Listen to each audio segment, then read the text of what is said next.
Muy buenos días. Damos inicio a la capacitación 2 que corresponde a análisis, identificación y valoración de riesgos en el marco del Sistema de Gestión de Seguridad y Salud en el Trabajo, el cual está reglamentado por el Decreto 1072 del 2015 y la Resolución 312 del 2019.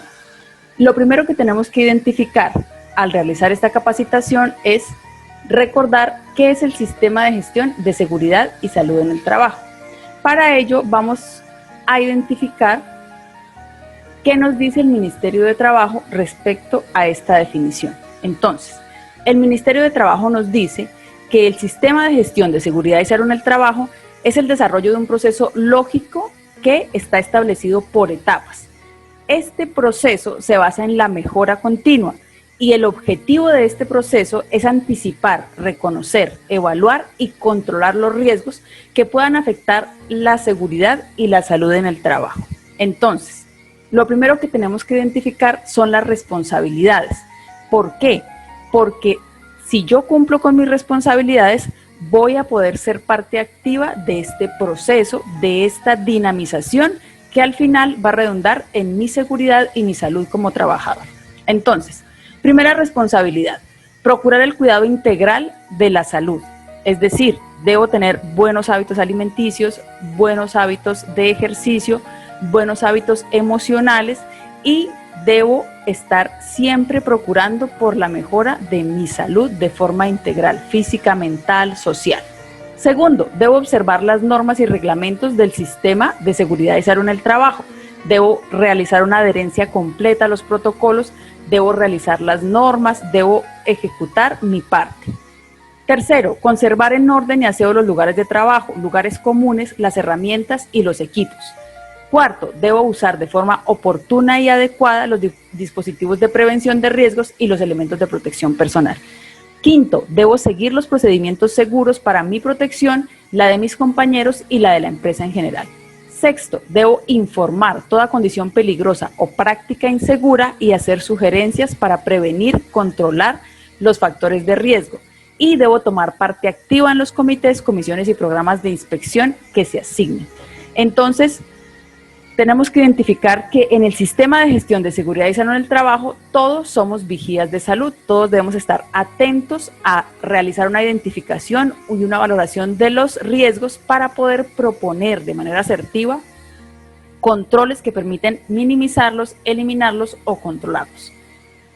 ¿Qué norma vamos a seguir para hacer una adecuada identificación de riesgos? La Guía Técnica Colombiana número 45, cuya actualización fue en el 2012, nos dice cuáles son los pasos para realizar esa valoración de riesgos en materia de seguridad y salud en el trabajo. Entonces, como decíamos, las responsabilidades de prevención hace que todos, cada uno de los compañeros de trabajo en cada uno de los niveles debe ser atento, vigía de salud para hacer de este un sistema dinámico, un sistema activo, un sistema participativo.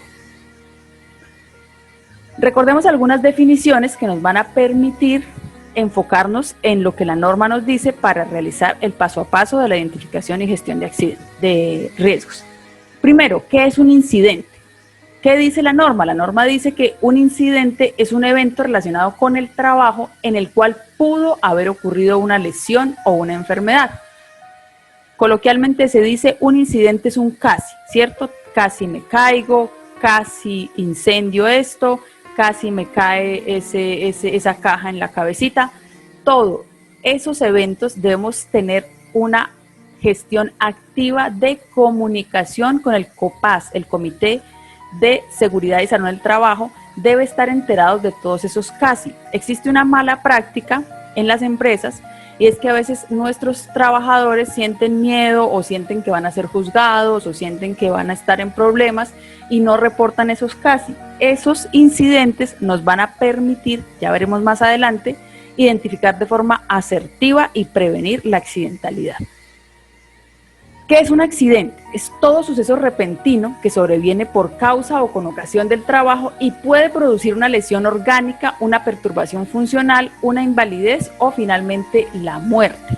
Entonces decimos que si tengo cualquier tipo de suceso en el cual exista una lesión, es denominado un accidente si lo estoy ejecutando como consecuencia de una orden de mi superior o dentro del marco del cumplimiento de mis funciones. ¿Qué es un peligro? Decimos que el peligro es la fuente, situación o acto con potencial de daño o lesiones en las personas. Entonces, ¿qué será el riesgo? Decimos que el riesgo es la combinación de la probabilidad de que ocurra un suceso o una exposición peligrosa y se permita la severidad de un daño o se deteriore la salud. En la diapositiva podemos ver que a un lado está el peligro, ¿cierto? Que es situación o evento que puede causarme un daño, ¿cierto? Cualquier cosa que pueda causarme un daño es un peligro. ¿Cuándo se convierte esto en un riesgo? Es cuando yo me acerco al peligro, ¿cierto? O cuando los actos, actitudes, condiciones permiten que yo me exponga a ese peligro, ahí se me convierte en un riesgo. Decimos que la norma establece que el análisis de riesgos es el proceso por el cual se comprende la naturaleza del riesgo, se determina el nivel de riesgo. Ello viene de la norma ISO 31001, que hace referencia a la gestión de riesgos en las organizaciones.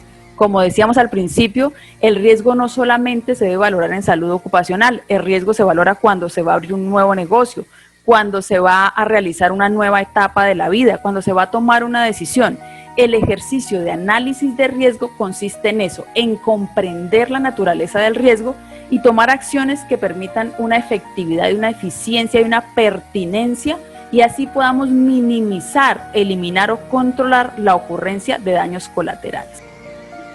Entonces, este análisis de riesgo lo vamos a hacer mediante la metodología presentada por la Guía Técnica Colombiana número 45. Ella define estos pasos. Primero, definir un instrumento y recolectar información. Segundo, clasificar los procesos, las actividades o las tareas. Tercero, identificar los peligros e identificar los controles existentes. En todas las empresas tenemos nuestra matriz de riesgos. Esa matriz de riesgos representa cada uno de los paso a pasos que establece la norma. Cada columna responde a esa necesidad detectada por la norma. Vamos a hacer un ejercicio para poder interiorizar mejor esta identificación de riesgos. Entonces, con la pandemia COVID que nos sorprendió a todos en el 2020, tenemos que el personal expuesto, todo el personal. ¿Qué procesos? Asistencial y administrativo. ¿Qué zona o lugares? Sala de espera, sala asistencial, área administrativa. Podríamos poner en esencia toda la IPS. ¿Qué actividades? Ingreso de paciente, atención de pacientes. ¿Cuáles tareas? Todas las tareas. ¿Es rutinario? Sí, porque se realiza todo el tiempo. Ahora vamos a identificar el peligro. Decimos que la descripción de este peligro es la exposición a COVID-19, contagio del virus y desarrollo de sintomatología. Ese peligro se clasifica como un riesgo biológico. ¿Cuáles son los efectos posibles? Todos los riesgos asociados a COVID, que sería neumonía, inflamación y todos los demás que en este momento se están descubriendo o se están documentando actualmente. Tenemos ya identificado el riesgo, ¿cierto? Ahora vamos a identificar cuáles son los controles que existen. Entonces decimos que en la fuente se detuvo o se redujo la atención presencial. En el medio se generó un protocolo de contingencia COVID, un protocolo de limpieza y desinfección de áreas, y en el individuo se hizo uso de elementos de protección personal, tapabocas, gafas, uniforme y antifluidos. Estos serían los primeros pasos, que sería la identificación. Luego la norma nos dice que evaluemos el riesgo, que definamos criterios para determinar si ese riesgo es aceptable o no, y de acuerdo a eso vamos a establecer el plan de acción. En la evaluación del riesgo, la norma nos presenta unos criterios que son los que tenemos que aplicar de forma objetiva. Es importante realizar un análisis objetivo porque, por ejemplo, si nos dejamos llevar por la emocionalidad, podemos decir: yo estoy en contagio de morir de COVID. Sin embargo, estos criterios nos presentan qué tanto y cómo estoy usando las medidas de protección qué tanta exposición tengo, eso me da una probabilidad, ¿cierto? Dependiendo de la utilización de las medidas y la exposición que yo tengo al riesgo, eso me da un nivel de probabilidad. Y asimismo, debo analizar el nivel de consecuencia versus el nivel de riesgo y ello me va a dar unas acciones específicas. Entonces, ¿qué me presenta la norma? La norma me dice que el nivel de deficiencia básicamente es qué tantos controles estoy ejerciendo y qué tanta pertinencia o qué tanta efectividad tienen estos controles. Para el ejercicio que estamos analizando del COVID, decimos que tiene un nivel de deficiencia medio. ¿Por qué? Porque si bien sí existen esos peligros, recordemos que peligro es cualquier cosa que me pueda generar un daño, ¿cierto? Entonces, en este caso, el peligro es el virus, el COVID.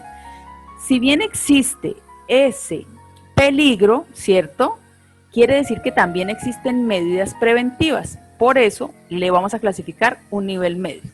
Luego viene el nivel de exposición. ¿Cuánto estoy expuesto a ese riesgo? ¿Es continuo, es frecuente, es ocasional y es esporádica? Aquí lo clasificamos con un nivel 3, ¿por qué? Porque si bien sucede durante la jornada laboral, es por tiempos cortos. No sería lo mismo si, por ejemplo, yo fuera una trabajadora de la salud de una unidad de cuidados intensivos, que estoy todo el tiempo rodeada de pacientes que tienen positivo confirmado. Al multiplicar el nivel de deficiencia por el nivel de exposición, 2 por 3 me da 6, que sería el nivel de probabilidad. La norma, la guía, me presenta una interpretación de ese nivel de probabilidad. Me dice que si está entre 8 y 6 es un nivel de probabilidad de una ocurrencia, de una eventualidad de medio. Quiere decir que es una situación mejorable y puede ser que en algún momento se materialice el evento. Después de hacer esa interpretación del nivel de probabilidad, qué tan probable es pues que yo me contagie de COVID, debo identificar cuál sería el nivel de consecuencia. Para este caso, vuelvo e insisto, la objetividad, porque ustedes podrían pensar, no, pero si yo me contagio de COVID me puedo morir. Sí, claro, también me puedo morir si voy caminando, también me puedo morir si un asteroide me cae, pero es diferente ese nivel de consecuencia porque es un nivel de consecuencia objetivo. Es decir, no puedo compararme en este caso, por ejemplo, con un trabajador que realiza trabajos de alta tensión o con un trabajador que realiza, por ejemplo, trabajos en socavones. El nivel de consecuencia hace referencia a qué tanta estadística ha sucedido, qué estadística tengo yo de esa misma eventualidad dentro de mi empresa. Eso a veces le da a uno un poco más de objetividad. Entonces, caminando por el pasillo me puedo caer y morirme. Claro que sí, pero en los años anteriores, al menos en los 5 años anteriores, ¿cuántos de sus compañeros se han caído y se han muerto? A ninguno. Bueno, entonces el nivel de consecuencia ya presenta un poco más de objetividad. Al multiplicar el nivel de probabilidad por el nivel de consecuencia, tengo el nivel de riesgo. Para este caso, 6 por 10 es 60 y mi interpretación es, de acuerdo a la tabla que está referenciada en la guía técnica, sería un nivel de riesgo 3. Hace referencia a mejorar si es posible y si yo estoy pensando en ejecutar acciones, debo verificar si la cantidad de dinero que voy a invertir responde de forma efectiva a el control total o a la eliminación del riesgo. A eso hace referencia la norma cuando me habla de la aceptabilidad del riesgo. Entonces, si tengo un nivel de riesgo 1, me está diciendo que el riesgo no es aceptable, ¿cierto? Es una situación crítica y requiere una corrección urgente. Por ejemplo, que podamos decir, es que el señor que se sube a arreglar los techos jamás usa ningún tipo de protección, ¿sí? O el señor que está manipulando explosivos tampoco usa protección, además no lo han capacitado, no es un señor que tiene una personalidad muy temeraria. Eso nos da un nivel de riesgo 1, quiere decir que debemos corregir de forma inmediata. Para nuestro caso, nos dio un nivel de riesgo 3, que hace referencia a que la aceptabilidad del riesgo es mejorable. Quiere decir que podemos identificar medios, maneras y actividades para mejorar los controles existentes. Luego, eh, esto ya lo hacemos más de forma dinámica, decir, ¿cuáles son esos criterios para establecer esa valoración del riesgo? Yo identifico cuál es la peor consecuencia, qué es lo peor que podría pasar si un trabajador contrae COVID en el trabajo, entonces neumonía y asociados a COVID-19. Lo siguiente que me dice la norma es que debo actuar. Quiero hacer un pequeño paréntesis, y es interesante que hayamos hecho la valoración del riesgo con el COVID, porque fíjense ustedes que el COVID no solamente es un riesgo que está presente en el lugar de trabajo. Entonces, la valoración del COVID en mi lugar de trabajo, a veces yo le doy unos valores diferentes al que le doy en el COVID de mi familia. Hay una estadística importante que nos muestra que la mayoría de contagios suceden en los ambientes familiares. Eso quiere decir que si estuviésemos haciendo esa valoración de riesgo para la protección, el cuidado de mi vida, no estamos siendo lo suficientemente juiciosos para identificar ese nivel de riesgo, ese nivel de exposición, ¿verdad? Bueno, continuemos pues con lo que nos dice la guía.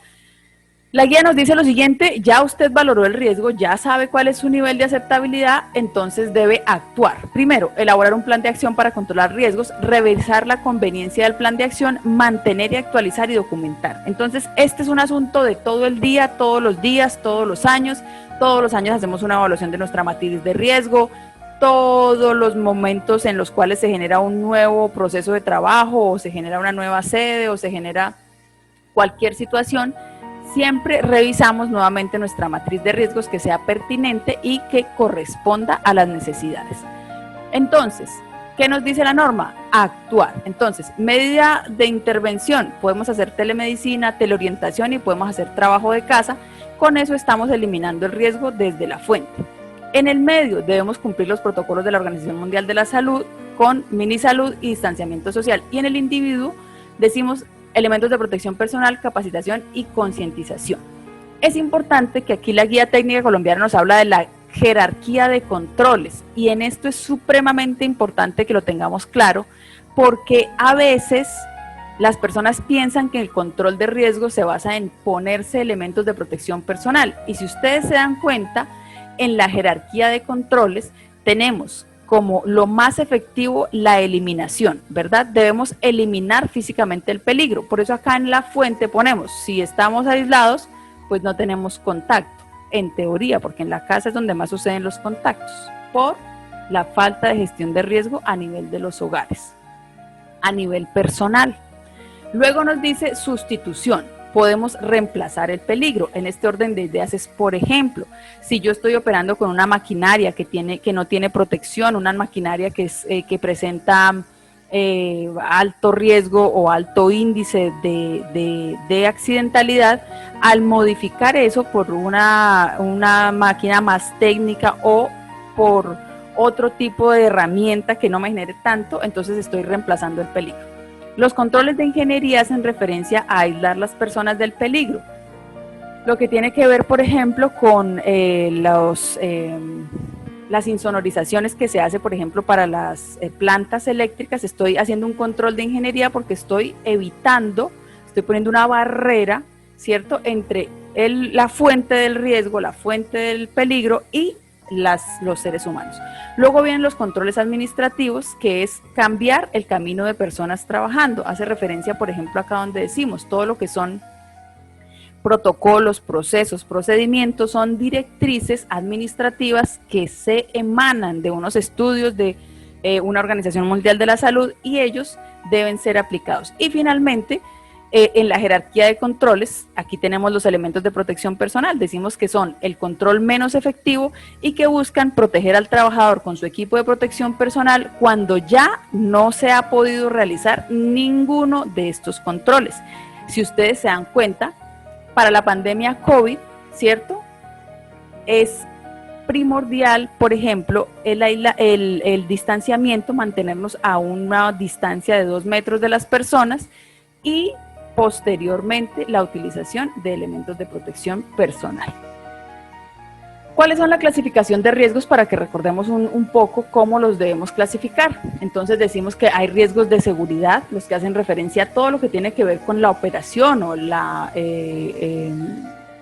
manipulación de maquinaria y equipo, en la cual se puede presentar riesgos cuando la maquinaria o el equipo están en mal estado, no se le realiza adecuado mantenimiento o no tienen adecuados dispositivos de protección.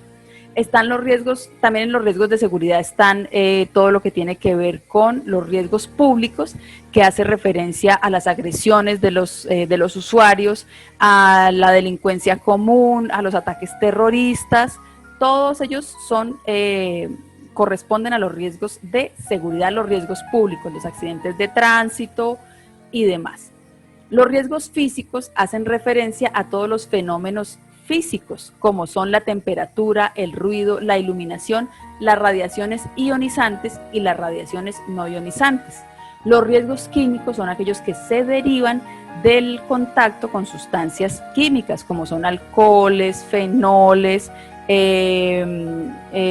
corrosivos y demás. Los riesgos biológicos son aquellos que derivan del contacto con virus, bacterias, protozoos, hongos, gusanos, parásitos o todas aquellas elementos que son de origen animal, como por ejemplo los pelos de los gatos o el polen y demás. Los riesgos ergonómicos son aquellos que tienen su origen en las posturas del cuerpo, en la forma como se ejercen las tareas. En ellos tenemos los movimientos repetitivos, posturas forzadas, manipulación de cargas. Y finalmente los riesgos psicosociales, que hacen referencia a todo lo que tiene que ver con la afectación psicológica y el entorno social, que puede verse influido por los horarios, la carga de trabajo, el estrés laboral o el síndrome de burnout, que es el síndrome del trabajador quemado. Y cuando hace referencia al trabajador quemado, está estableciendo como el agotamiento y el estrés. Entonces, para mí es importante que en esta capacitación nos enfoquemos en el autocuidado y para ello les presento el modelo de causalidad. El modelo de causalidad de Frank Bird dice que siempre los accidentes suceden por un precontacto, un contacto y un postcontacto, y que la falta de control es el primer detonante para que suceda un accidente. Esa falta de control puede ser o que no existe un programa, un sistema, un protocolo, o que los estándares son inadecuados o que no responden a los requerimientos del proceso, o que no se cumplen los estándares, no se cumplen los protocolos, no se cumplen los programas. Entonces, en este modelo causal nos dice, esto es como un dominó. Si existe una falta de control, eso va a hacer que se sucedan unas causas básicas, esas causas básicas van a desencadenar causas inmediatas, esas causas inmediatas van a desencadenar un accidente o un incidente y finalmente se va a materializar una pérdida. Entonces, una causa básica decimos que se deriva de la falta del control y puede ser dos causas básicas. Causa básica número 1, los factores personales. Son todos aquellos que corresponden al comportamiento humano, como por ejemplo, la falta de conocimientos o la falta de capacitación, la falta de motivación o la falta de adherencia a los procesos, cuando los humanos deseamos ahorrar tiempo o buscar la comodidad o cuando tenemos cualquier tipo de defecto físico o mental. Otra causa básica son los factores de trabajo. Esos factores de trabajo decimos que son aquellos del entorno donde laboramos. Puede ser la falta de información, puede ser la falta de normas de trabajo, puede ser un diseño inadecuado de máquinas, equipos o herramientas o un desgaste de los mismos. Decimos que esas causas básicas, cuando se materializan, inmediatamente desencadenan unas causas inmediatas. Esas causas inmediatas son acciones o condiciones subestándar que se producen al no controlar las causas básicas o actos subestándar. Entonces, esas acciones subestándar es toda aquella acción o forma de actuar de un trabajador, que lo veíamos anteriormente. Entonces, si el trabajador está falto de motivación, pues entonces le va a dar pereza cumplir los protocolos. Si el trabajador no sabe, entonces va a empezar a realizar las cosas de una forma que no sea adecuada. Si el trabajador siente que no es importante hacer el protocolo, entonces él no lo va a realizar. Entonces, todas esas causas inmediatas vienen de una causa básica. Y el acto subestándar es que cuando el trabajador no cumple las medidas de seguridad. Entonces decimos que, por un lado, debe existir unos equipos, unas máquinas, unas instalaciones adecuadas, debe existir un sistema de emergencias, debe existir un ambiente de orden, limpieza y aseo, y adicional debemos tener espacios adecuados. ¿Para qué? Para eliminar, controlar o mitigar la ocurrencia de eventos adversos. Decimos que existe una pirámide de control de riesgos en las cuales lo primero que se nos presentan son las condiciones inseguras y los actos inseguros. Entonces, no solamente hace referencia a la infraestructura como tal o a la maquinaria, sino también a esos actos, a esas cosas que dependen de la persona, del trabajador, y es al unir ese acto inseguro con una condición insegura, eso se nos va a convertir en un accidente. Entonces, ¿qué nos dice la pirámide?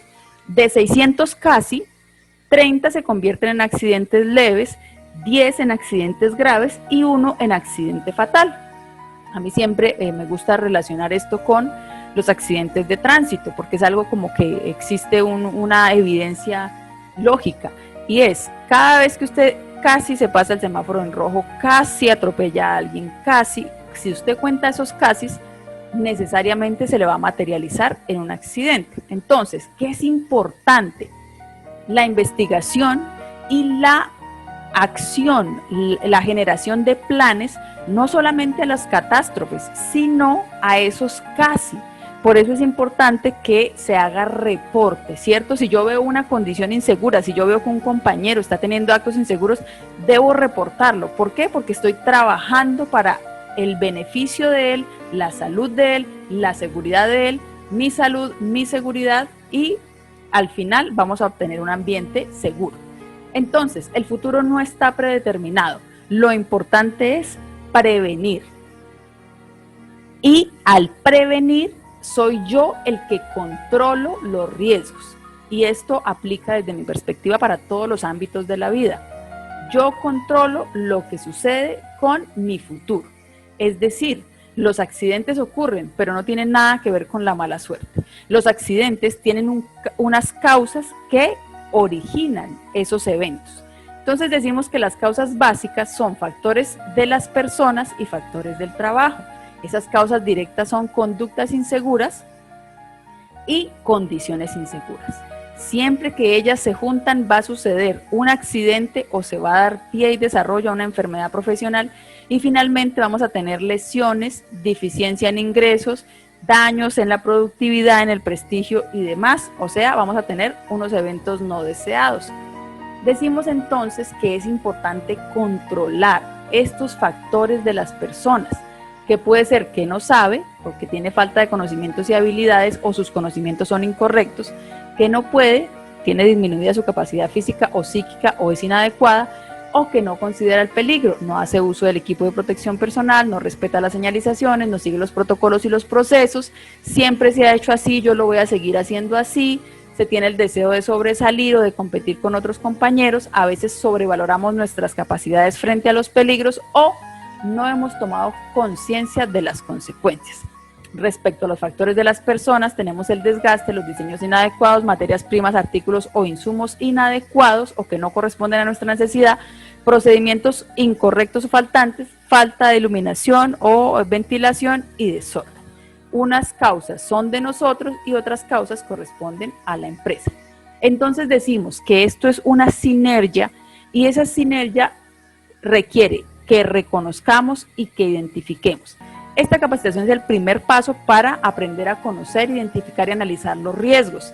Adicionalmente, esto tiene que ser parte de todos, y finalmente, ojalá eso se materialice en un reporte efectivo de incidentes, ¿verdad? Porque eso nos va a permitir controlar los riesgos.